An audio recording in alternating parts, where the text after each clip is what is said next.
as the Good Friday Agreement, named for the day it was signed 25 years ago after diplomatic intervention by the United States helped bring the two sides together. The two sides in those days were described in news accounts of that violent period by the difference in their religions. Today, President Biden remarked about how much has changed in Northern Ireland in the 25 years of peace. Young people like Amy Clinton, born in 2000, whose parents like to tell the story about how she came home from her first day of secondary school and asked, what's the difference between a Protestant and a Catholic? What's the difference between a Protestant and a Catholic? She didn't grow up thinking in sectarian divides. Joining us now, Fintan O'Toole, columnist and writer for the Irish Times. He is the author of the New York Times best-selling book, We Don't Know Ourselves, A Personal History of Modern Ireland. And Fintan O'Toole, for us, it's pretty surprising that a kid could now grow up in Belfast and get all the way to high school before wondering what's the difference between a Protestant and a Catholic. And when I heard that question today, I thought, oh, there's a question. There's a question for O'Toole tonight. Let's see if he can explain that one to America. Well, you know, Lawrence, it is wonderful to think that that might be a question because, of course, for so long, these identities were just so tribally opposed that each side thought of itself as being not the other. You know, they didn't really think about who they were themselves. They thought about, you know, well, we're not those guys. That's a terrible way to think about yourself. The difference, of course, and you hinted at this earlier, really is this fusion of religion and politics, right? It was never really about religion as such. But, you know, very interesting talking, you know, watching you talking to the senator just before the break there, you know, and America is also experiencing in many ways the attempts to fuse a religious identity with the political identity. And, you know, we know in Ireland just how toxic that becomes. And I think in a way, in his own pretty gentle way today, that's part of what President Biden was reflecting on.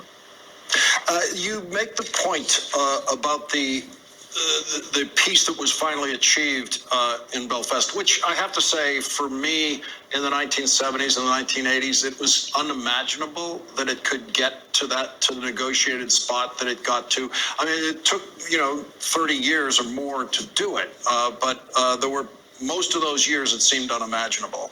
And you say, that final achievement showed that politics can work, that we are not doomed to tribalism, that history is not fate, and that self-determination can mean not getting everything you want, but consciously choosing generosity, compromise, and reconciliation. And I would have thought, and did think at the time, that if that's possible in Northern Ireland, it's possible anywhere. I think that's a really good point, and that's maybe why sometimes these anniversaries are actually very important, you know, because they do remind us, they take us back to what was a great achievement, and an achievement which, you know, for all its problems is not perfect, but it has lasted, and it has made it possible for a whole generation of young people in Northern Ireland not to have experienced violence. And we're in a period when so many people feel very cynical about politics, very disillusioned about politics and politicians. You know, this was done by politicians. You know, it was done by really skillful, courageous working of the political system, and critically as well by American politics. You know, people may have very mixed feelings about Bill Clinton now, but, you know, his contribution to this was huge. And of course, Senator George Mitchell from Maine, you know, selflessly, and, you know, I think the man should be remembered as a saint. You know, he was the one who went through that incredibly tedious process of getting everybody to an agreement. And if you're Irish, you know, you still feel enormous gratitude to politicians from another country, friendly politicians from another country, who really helped us to be able to live in a much better place and look forward to a much better future.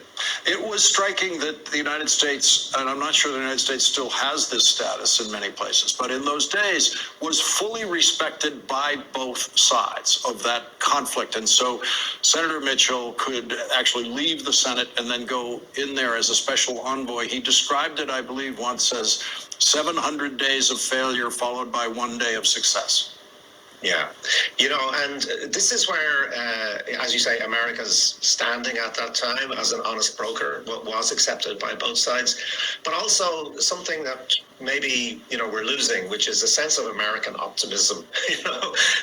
There was still that ethic, the fundamental belief in politics in America, which transferred itself, into other parts of the world, to say, look, this can be done.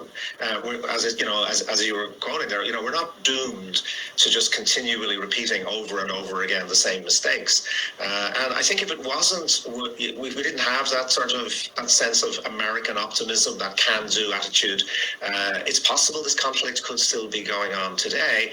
And maybe if Ireland has one thing to give back to America now, it might be to say, perhaps you guys need to recover that sense of political responsibility for yourself. Fintan O'Toole, thank you very much for joining us tonight. Really appreciate it. Pleasure. Thank you. We'll be right back.